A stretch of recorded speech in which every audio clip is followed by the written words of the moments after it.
Hello all, welcome to the ICE Talk Show Designer's Glory with me, Soniya Potdar. This is the season 1 and today we are at episode 3. On a lovely set today, we have architect Soyuz Talib, architect Vivek Bhole and architect Hiten Sethi.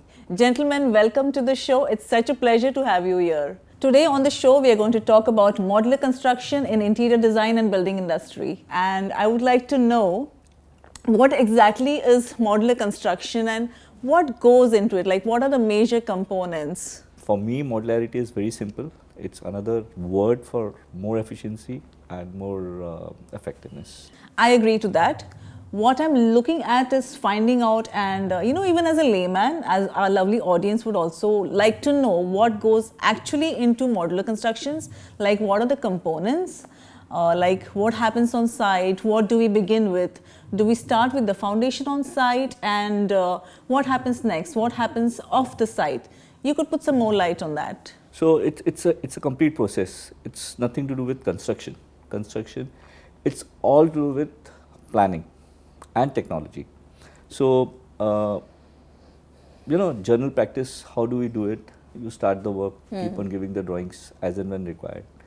Here it doesn't work like this. Here means everything has to be prepared earlier.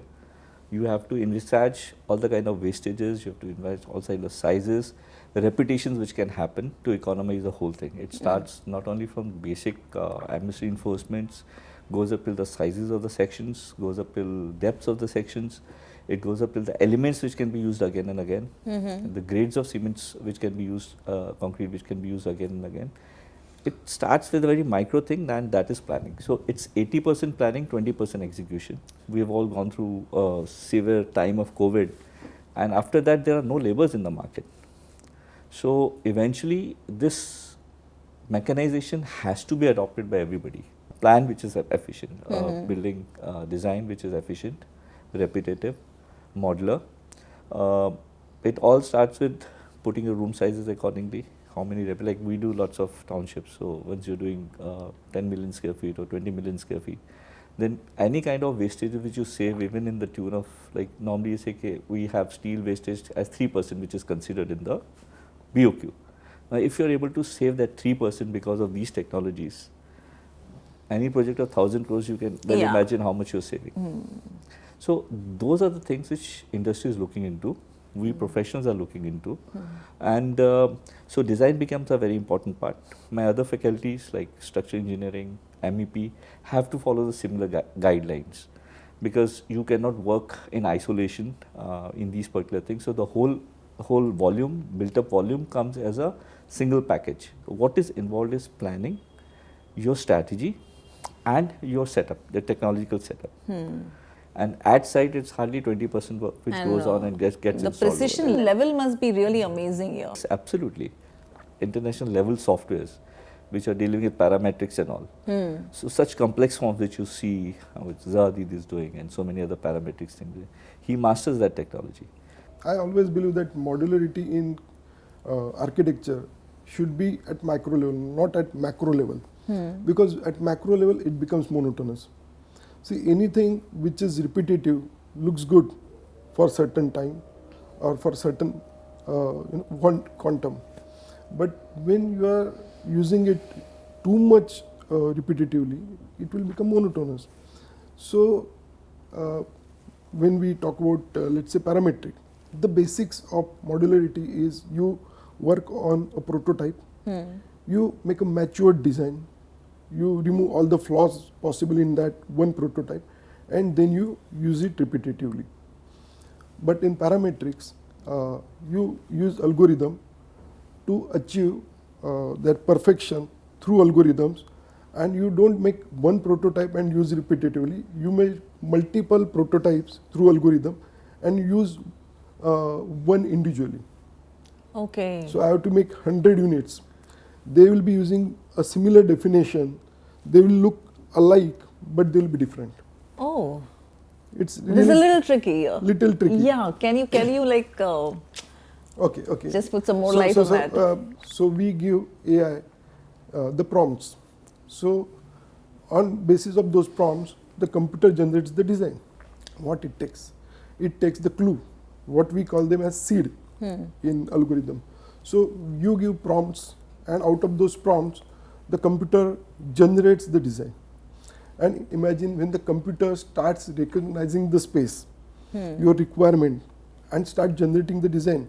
When people used to say that AI is going to take away all the jobs, we thought architecture is something which cannot be compromised with.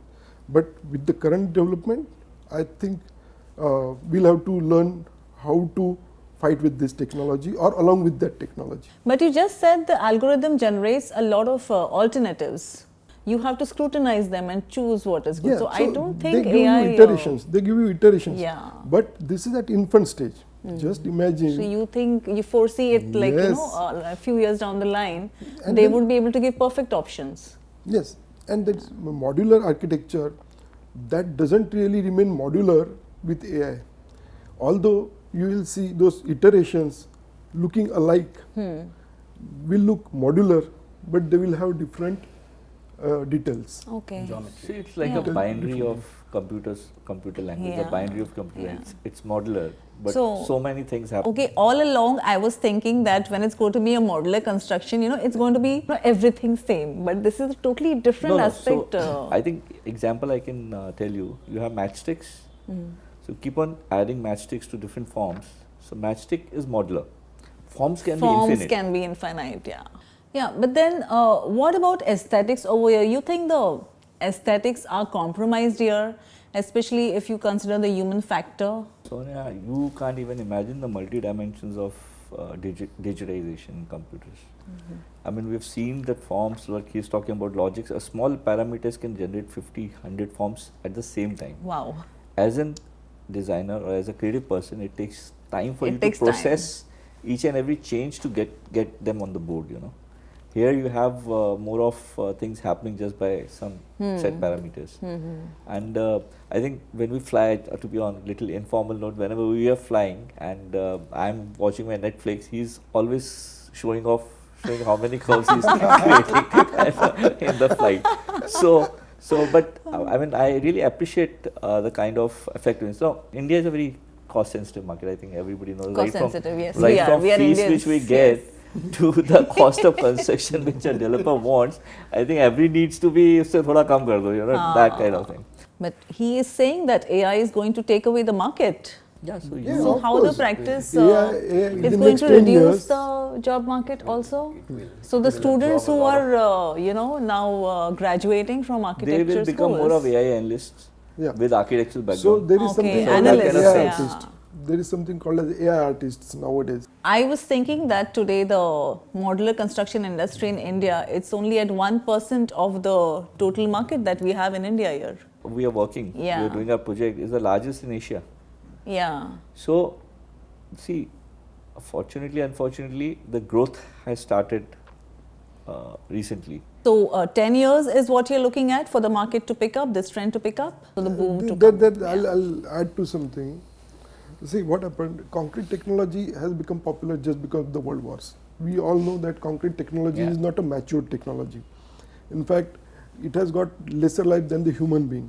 We should actually discuss on what are those reasons why people are not really very receptive to these kind of technologies. So there are many downsides to this technology. When it comes to concrete with modularity, and if you go little extreme, so then main problem is the joints. Everybody knows if I was coming to that, the joints. Yeah. yes, so I can yeah, A but lot the, noise, of man. like customization of things, Yes. very, very customized solutions to Yeah. things. That is why then the modular thing kind of just explodes out there and No, I'll tell no you, longer I'll kind tell of you, fixing. I believe both of you are right in your way, but what I feel is customization is also possible in modularity. It has nothing to do with whether modularity is giving you better options or less options. It's about your way to tackle a particular design opportunity in the simplest of form. I was thinking that the real estate market, the Indian real estate modular construction is only at 1% of the total real estate market currently if you go by the current trends. So as I told you, it should have been very popular. It's not. When it comes to concrete technology, I'm little skeptical. So when it comes to the joints of RCC, it's like you have got strong muscles, you have got strong bones, but your ligaments are weak. Okay, and there is no alternative so far to it.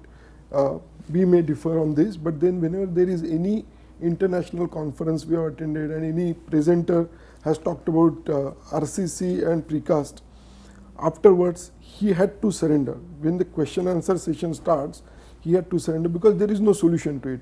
And that is the only reason why it is not becoming popular. But when it comes to facade or it comes to toilets or any other macro level detailing, modularity is fantastic.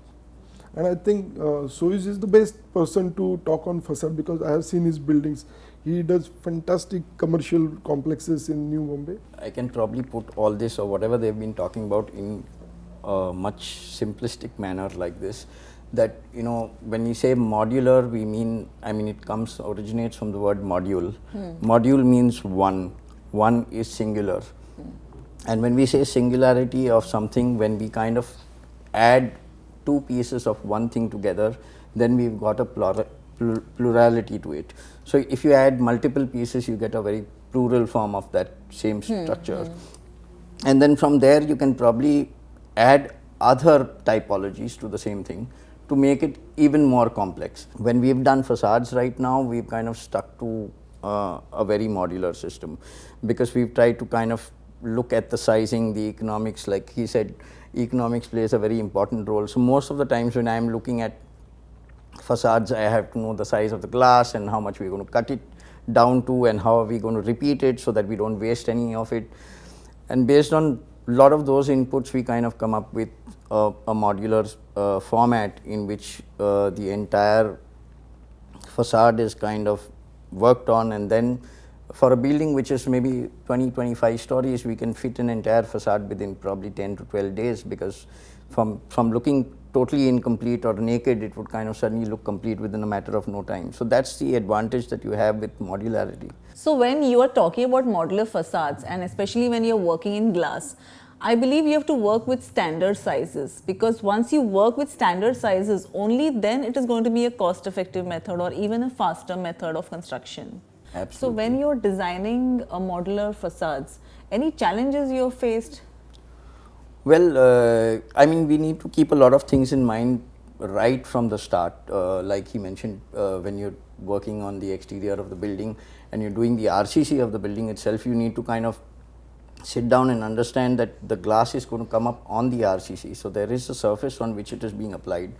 And the minute that happens, you need to ensure that your sizing of glass starts fitting into that kind of structure that you're trying to put ahead across to people. And there are, of course, challenges such as corner sections and other things which generally pose some interesting dimension to the entire thing because you can do only so much as modular and then you still have human error and human... You just need to do some jugaad there. Corrective measures towards the end of the... Yeah.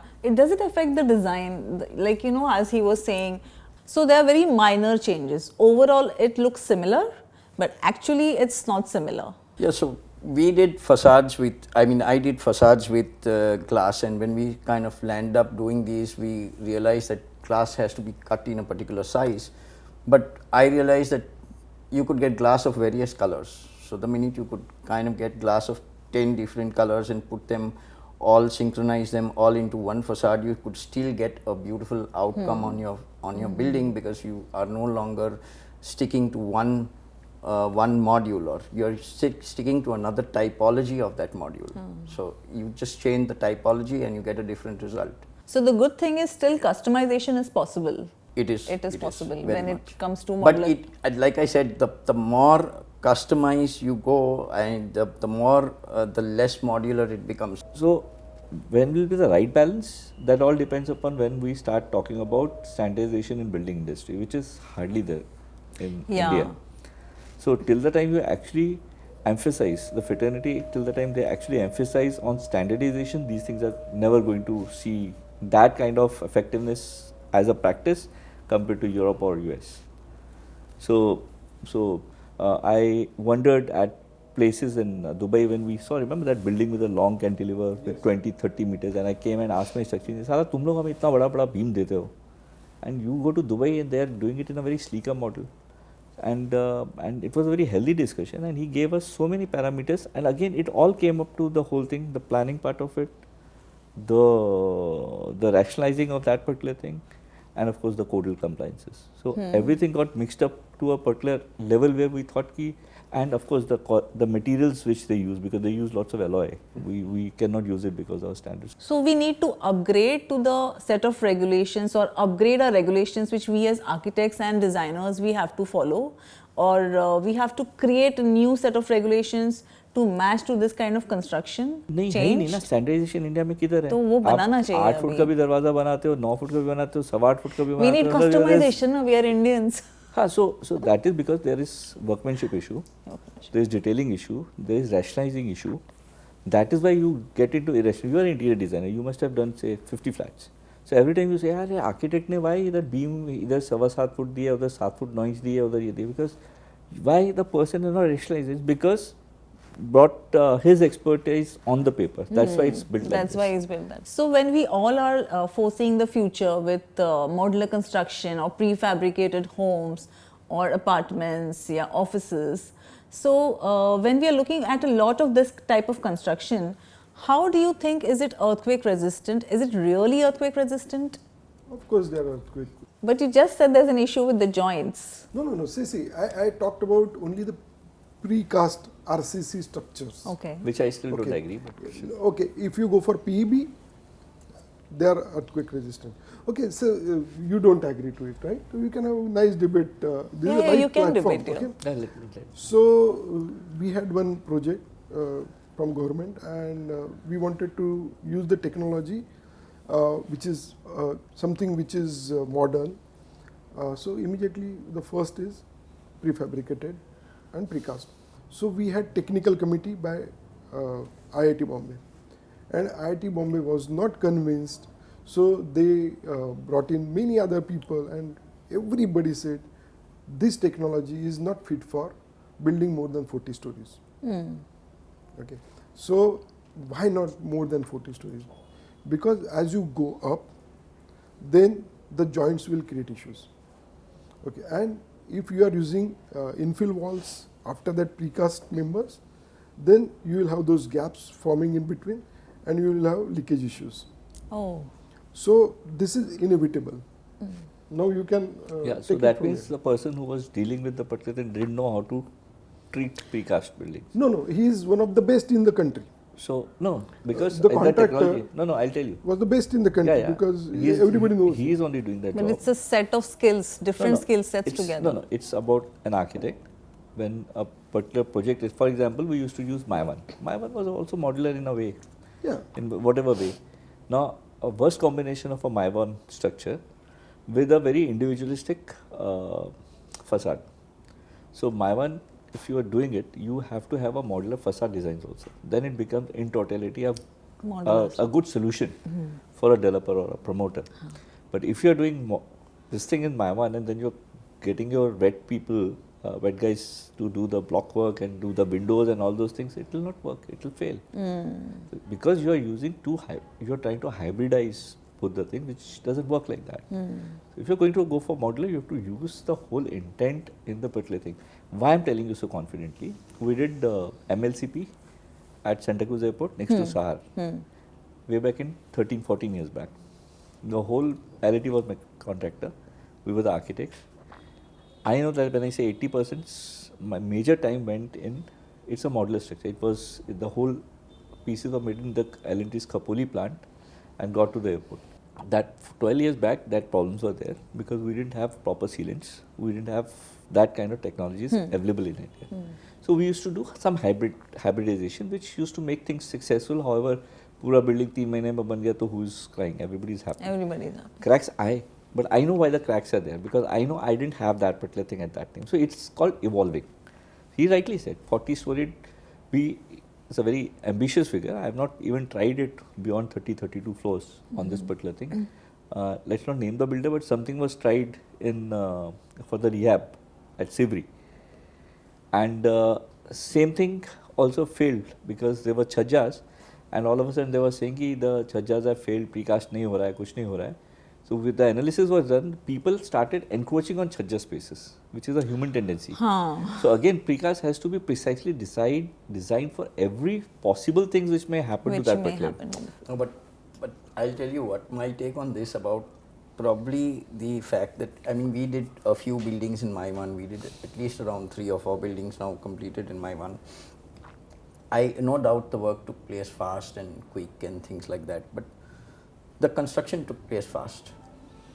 But what happens is parallelly you have government approvals and things like that which slow down the entire process. So even if you're doing bits and pieces and trying to kind of catch up on the process with probably trying to speed up the process, other things slow you down. What has happened is from an aesthetical perspective, I mean, when I look at probably what happens is we tend to kind of lower our costs and things like that because we want to make everything economical. So you choose a contractor who is going to do it cheaper. You're going to get No, I never said modularity means cheaper.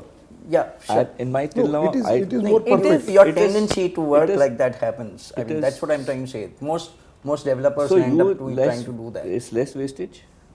So let me finish. So what happens is the end aesthetic product that you come up with. I have seen my own building, and you know the dead wall that kind of was supposed to be one flat surface right from top to the bottom is actually not like that. It is one big wavy surface, and it does not kind of adhere to the kind of aesthetic quality that I wanted on the facade because simply the shuttering has not behaved the way it's supposed to behave. Prefer to have buildings with unique characters, with less of modularity, and certainly not precast. Okay. So when a client approaches you and they want to build a villa or a huge mansion, how likely are you to propose to him to go in for modular construction? His entire residence So to be constructed with all the details, would you still advise him to go for a modular construction? See, everything has to be modular. It's simple. You are a person who like aesthetics, right? Yeah. You like symmetry when it comes to your home, at least. So once you like to keep a line level same. So your lintels are already predefined. Your skirtings are predefined. So eventually when you break down your design into micro level, which he doesn't want me to get into, so you will come to understand that you are already working on modularity in some way or the other. However, designs, especially customized designs for houses may vary because everybody has a different taste altogether. So as an individual unit, I don't think there is much modularity as far as the structure part goes. But yes, when you get into inside of that particular thing, everything can be modular. Okay, so when I'm talking about a modular villa, a prefabricated home, it's like, you know, I have very less time, so hence I finish the designing process very fast, very soon. And then the designs, the modules are made somewhere, and then they are bought on site to be fitted. And I want to finish everything fast. Then how does it work? That's possible. So at that time, I don't think the Taj Mahal was built in one day. So that the truth is that if you're doing something outrageously, outlandishly, you know, aesthetically pleasing for your client, it cannot be built in one day. So I mean, if you're looking at something that you're picking off the shelf and saying, okay, this company manufactures modular villas, and I put my finger on one villa and I say, this is the villa I want and I want it built here. The only thing that's built there is the foundation and the rest just comes from outside and is stacked up out there. That is fine. That is if the client so desires that. But if the client does not desire that, then it's going to be hybrid. Yes. So let's put it this way: if you want a mass production, 100% modularity is possible. If you want a customized thing, then you have to come down on the modularity part of it. So the message here is we can use modular, but not 100% if we want something customized. Yes. It has to be a hybrid. There's a really interesting thing which I've read about modular constructions or prefabricated homes or spaces, is that, you know, we can relocate them easily from any place to the other. And how practical do you think is this? You make pre-engineered structure, you dismantle them, and then you again re-erect them on site. Modularity mein this particular thing is there, you can dismantle. Like I think there was a stadium now recent. At the Qatar World Cup. Qatar World Cup. So whole stadium was dismantled and can be uprooted to a different work altogether. But again, it cannot be called modular as such. It is pre-engineered. It is pre-engineered. Pre-engineered modular. Okay. But Oh, nice. architecture is, I mean, from my perspective, architecture is built, like he said, things should last. Yeah, more I like than what the he human said. It's life. rooted. And when we got this kind of fragile system with which we are building, where things can be torn apart and reassembled somewhere else, or the entire thing is so modular, it's quick fix, Fragile. everything. It doesn't It last. looks more like an The emotion. Doesn't it lastability value of No, that no, no. is not this 100-year thing, which I mean, that's how I look at it. So that's exactly, you're right. So anything when you are doing a pre-engineered can be lasting as well.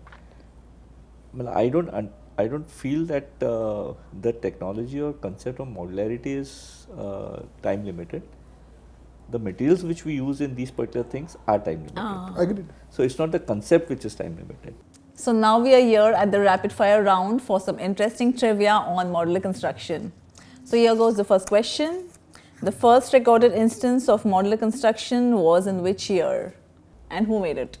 Oh, this I must think, be pre. First recorded was 1877 by some Hamming, some Henry, someone. And Oh, yes, he guessed the answer. So the question is, which was the first building to be constructed with modular construction? hello, and what's that got to do with sport? I'll come to it. Stadium होगा या I'll कुछ come होगा to इसके it. लिए I'll come to it. Which was the first building to be constructed with modular construction? Okay, you can I pass have it not also. done my homework on that. Okay, it was by a gentleman called Isambard Kingdom Brunel. He erected a modular hospital in 5 months in 1854. He did a hospital, you should have been knowing that. Your forte. Okay. Now, who was the pioneer of prefabricated apartment blocks? नहीं ये सब What idea did नहीं you ask है। me? Kisho नहीं है, Kurakawa? नहीं है, really नहीं पता है। Kisho किसको?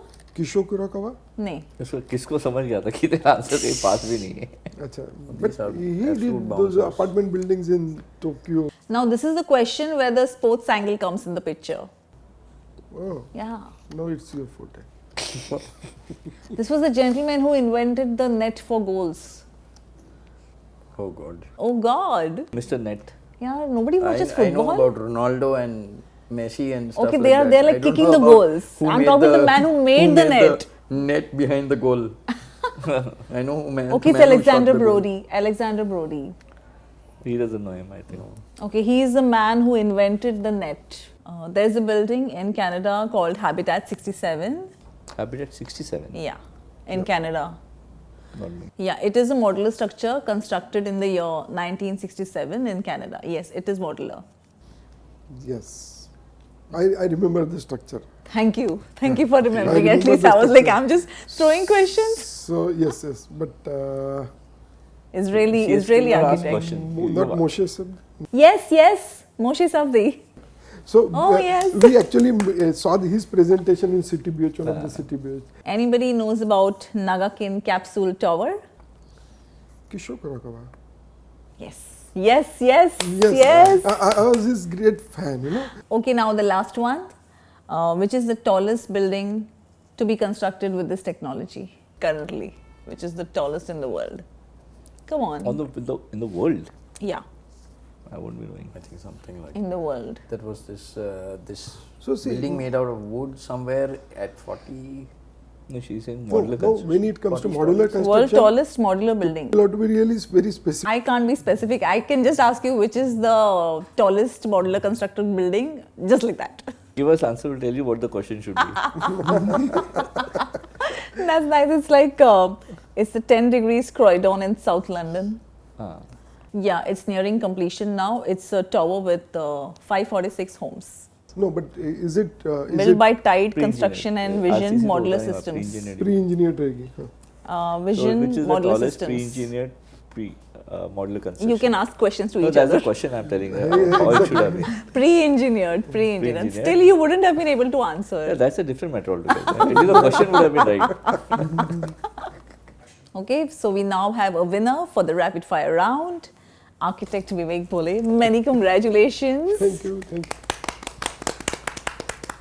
So you can have lovely memories, sweet memories. Yeah, with With sugar. ice talk. I would like you to give a takeaway message to our lovely audience here. Like, what is your success mantra and what keeps you really going in life? There is this thing which my father told me long back, which is, and he told me, he said, जो जो आया अच्छा, जो नहीं आया बहुत अच्छा.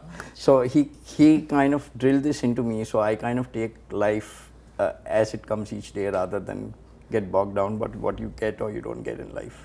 So to be creative, to innovate something, you will have to first change the method, the way you have been to this place to be successful today. To move ahead, be experimental. To be eccentric. If you are in your comfort zone, you are not progressing. So life's simple. So my mantra is very simple: be relevant, be timeless, and the world will talk about you. And have friends like all the three of you here, me included now. Yes, the four amigos. And enjoy great moments with friends Yes. like this. Sure. So thank you so much, all of you, and thank you to our very lovely audience. Leave your comments in the comment box and keep watching ICE Talk Show Designer's Glory with Soniya Potdar. Keep watching, stay tuned for the episode 4. I'll see you soon.